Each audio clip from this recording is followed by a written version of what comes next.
Бүгінгі сабақта тригонометриялық функциялардың көбейтіндісін қосылғыштарға жіктеу формуласымен танысамыз. Өткен сабақта өздерің білетіндей синустың, косинустың қосу формулаларымен танысқанбыз. Қазіргі сабақта соны пайдаланамыз. Синус альфа плюс бета тең болады синус альфа косинус бета плюс косинус альфа синус бета деп ашылатынын білеміз. Дәл осылай синус альфа минус бета былай жазатынбыз. Синус альфа косинус бета минус біз айтатынбыз аргументтердің қосындысы болса, өрнектердің арасында қосу, аргументтердің айырмасы болса, өрнектердің арасында азайтудан басталатын еді.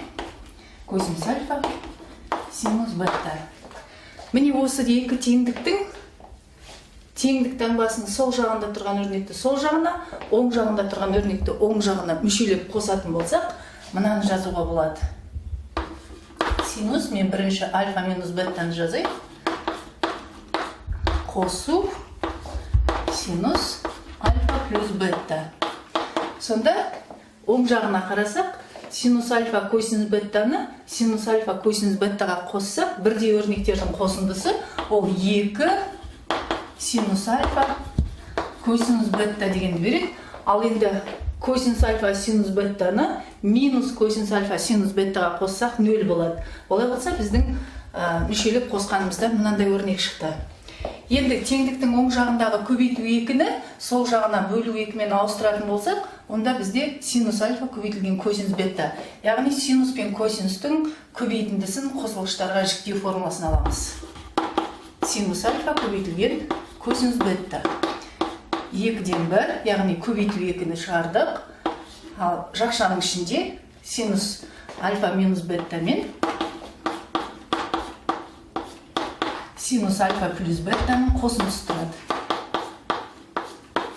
Мынау біздің бүгінгі танысайық деп тұрған бірінші формуламыз, яғни синус пен косинустың көбейтіндісін қосылғыштарға жіктеу формуласы болады. Есте сақтау үшін мені қосу формуласын екі жағын мүшелеп қосқаннан алдық. Енді бұл біздің бірінші формуламыз болсын. Екінші формуланы жазу үшін косинус үшін қосу формуласын жазамыз. Өткен сабақтан білетін альфа плюс бета тең. Оның ашылуы косинус альфа косинус бета. Біз бұл жерде айтқанбыз, егер аргументтердің қосындысы болса, онда өрнектердің айырымы түрінде жазатынбыз деді. Косинус альфа косинус бета минус синус альфа синус бета түрінде жазылатын. Енді екі аргументтің айырмасының косинусын жазамыз. Альфа минус бета. Ол дәл осы формула сияқты тек қана екі өрнектің арасы қосу болады. Косинус альфа косинус бета қосу синус альфа синус бета. Енді осы екі жазған жазуымыздың бағанағыдай оң жағында тұрған өрнекті оң жағына, теңдіктің сол жағында тұрған өрнекті сол жағына мүшелеп қосатын болсақ, бізде мынандай жазу алынады. Мүшелеп қосқанда косинус альфа минус беттаны бірінші жазайық. Альфа минус бета плюс косинус альфа плюс бета тең. Мүшелеп қосқанда косинус альфа косинус беттаны косинус альфа косинус беттаға қоссақ, 2 косинус альфа косинус бета болады. Ал енді минус синус альфа синус беттаны плюс синус альфа синус беттаға қоссақ, оның қосындысы 0 болады. Осыдан жаңағыдай көбейту екіні теңдіктің екінші жағына бөлу екімен шығарсақ, бізде мына формула алынады. Косинус альфа мен косинус беттаның көбейтіндісі 2-ден 1, мына екі өрнектің қосындысымен жіктеледі екен. Яғни косинус альфа минус бета косинус альфа плюс бета деп жіктеледі екен. Бұл біздің бүгінгі танысайық деп тұрған формуламыздың екіншісі болады. Қалай қорытылып шыққанын есте сақтаймыз. Енді жаңағы өзіміздің екі өрнектің айырмасының косинусы мен қосындысының косинусының формуласын мүшелеп азайтайық. Яғни косинус альфа минус беттадан косинус альфа плюс беттан азайтамыз.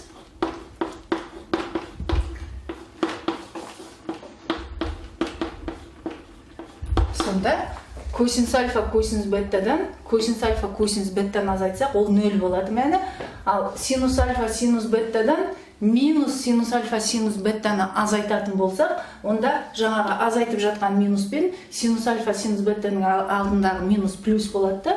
Бұл жерде 2 синус альфа көбейтілген синус бетта формуласы шығады. Осы жердегі жаңағы көбейту 2-ні теңдіктің екінші жағына бөлумен өткізетін болсақ, синус альфа көбейтілген синус бетта тең болады 2-ден 1 на 2 өрнектің айырмасына. Яғни косинус альфа минус бетта минус косинус альфа плюс бетта формуласын аламыз. Яғни бұл біздің танысайық деген формуламыздың үшіншісі болады. Ал бағанағы 2 формуланы қайтадан еске түсіріп жазатын болсақ, қандай ерекшелік бар? Жаңа косинус альфа көбейтілген косинус беттаны өздерің қайтадан еске түсіріп қарасаңдар, жіктегенде бізде мынандай пайда болып еді. Косинус альфа минус бетта плюс косинус альфа плюс бетта болған. Яғни бұл жерде синус пен синустың көбейтіндісінде косинус альфа минус бетта мен косинус альфа плюс беттаның айырмасы түрінде болды. Ал косинус пен косинусты көбейткіштердің қосылғыштарға жіктегенде косинус альфа минус бетта мен косинус альфа плюс беттаның қосындысы. Яғни екеуі де біздің косинустардың қосу формуласына шығып отыр. Яғни есте сақтауға болады. Жақшаның ішіндегі өрнектер бірдей, тек қана арасындағы таңбаға байланысты. Косинустардың арасында минус болса, синус көбейту синус, ал екі өрнектің арасында таңба плюс болса, косинус көбейту косинус.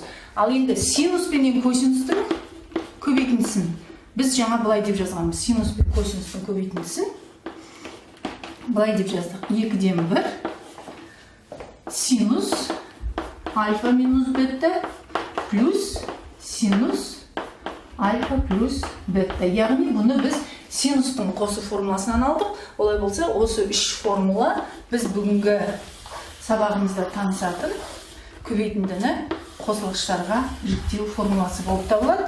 Бұл формулалар өте көп қолданылады. Бүгінгі танысқан формуламызды мына өрнекке қолданып көрейік. Яғни синус 20 градус көбейту синус 40 градус көбейтілген синус 80 градусты көбейтіндіні қосынды өрнектердің қосындысы түрінде жазуымыз керек. Ол үшін бірінші синус 20 градус пен синус 80 градусты жіктеп алайық. Синус 20 градус, синус 80 градус көбейтілген синус 40 градус деп жазайық. Сонда синус альфа көбейтілген синус бетта формуласын, яғни көбейтіндіні қосылғыштарға жіктеу формуласын еске түсірсек, ол былай болатын. Косинус 20 градус минус 80 градус минус косинус 20 градус қосылған 80 градус. Ал жақша сыртында синус 40-тың өзі. Сонда не болады? Сонда жақшаның ішіндегі өрнектердегі 20 градус минус 80 градус ол бізге косинус 60 градусты береді. Себебі 20 градустан 80 градусты алсақ минус 60 градус. Ал косинус функциясы жұп функция болғандықтан біз минусты жазбауымызға болады. Минус, енді 20 градусқа 80 градусты қоссақ, косинус 100 градус болады. Ал жақша сыртында синус 40 градустың өзін жазамыз. 2-ден 1. Енді синус 40 градусты жақшаның ішіндегі тұрған өрнектерге үлестірмелік қасиет бойынша көбейтеміз. Косинус 60 градустың мәнін жазып қояйық. Косинус 60 градустың мәні 2-ден 1 екенін білеміз. Минус косинус 100 градус көбейтілген синус 40 градус. Енді көбейтудің үлестірінің заңы бойынша 2-ден 1 синус 40 градусты жақшаның ішінде тұрған өрнектерге көбейтеміз. Сонда 2-ден 1-ді 2-ден 1-ге көбейтсек 4-ден 1 болады. Оған синус 40 градусты көбейтеміз. Минус 2-ден 1-ді косинус 100 градусқа көбейтсек, минус 2-ден 1 косинус 100 градус, оны синус 40 градусқа көбейтеміз. Сонда минус 2-ден 1 синус 40 градус көбейтілген косинус 100 градус деп жазамыз. Енді 2-ден 1 синус 40, 4-ден 1. 4-ден 1 синус 40 градустың өзін жазамыз да. Ал минус 2-ден 1-дің өзі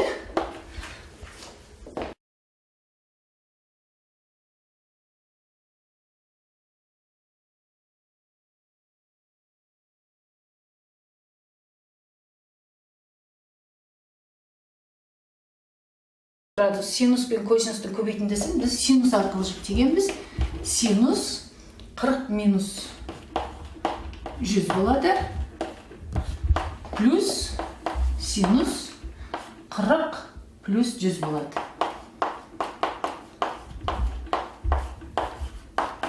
Сонда бізде мынандай өрнек пайда болады. 4-ден 1 синус 40 градус. 4-ден 1 синус 40 градус. Минус 4-ден 1 жақшаның ішінде синус, бұл жерде 40 градустан 100 градусты азайтатын болсақ, синус минус 60 градус болады. Ол синус минус 60 градусымыз минус синус 60 градус. А синус 60 градустағы мәні 2-ден түбірасында 3-ке тең болатын. Плюс синус 140. Плюс синус 140 градус.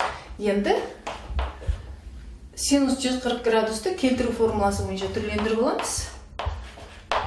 Синус 40 градус минус 4-ден 1, мына минус пен минусты көбейтіп жібереміз. Плюс болады.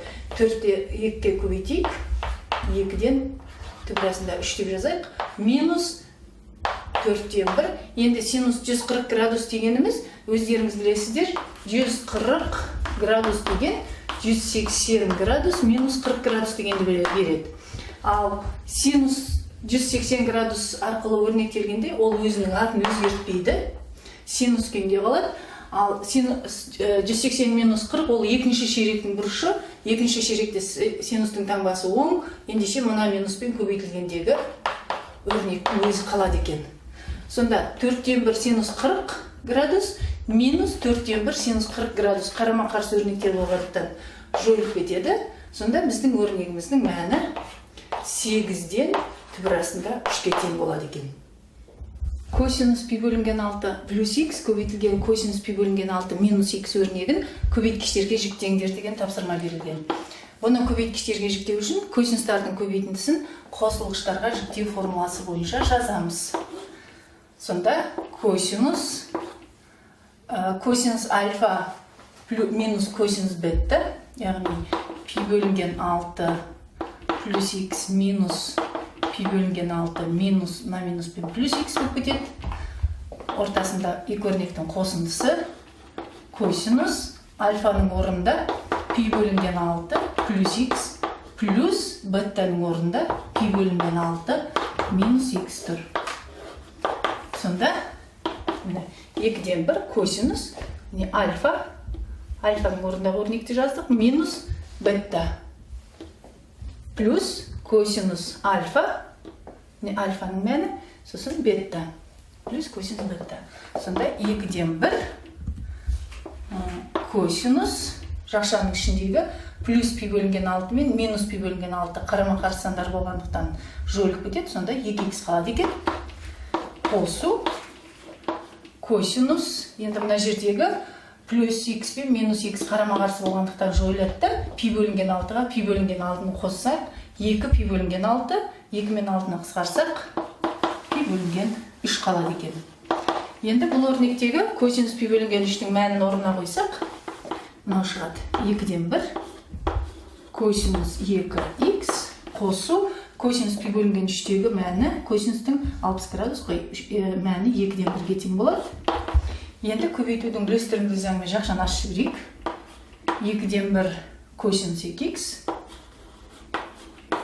плюс 2-ден 1-ді 2-ден 1-ге көбейтсек 4-ден 1 болады. Міне берілген екі өрнектің көбейтіндісін басқа екі өрнектің қосындысы түрінде жаздық.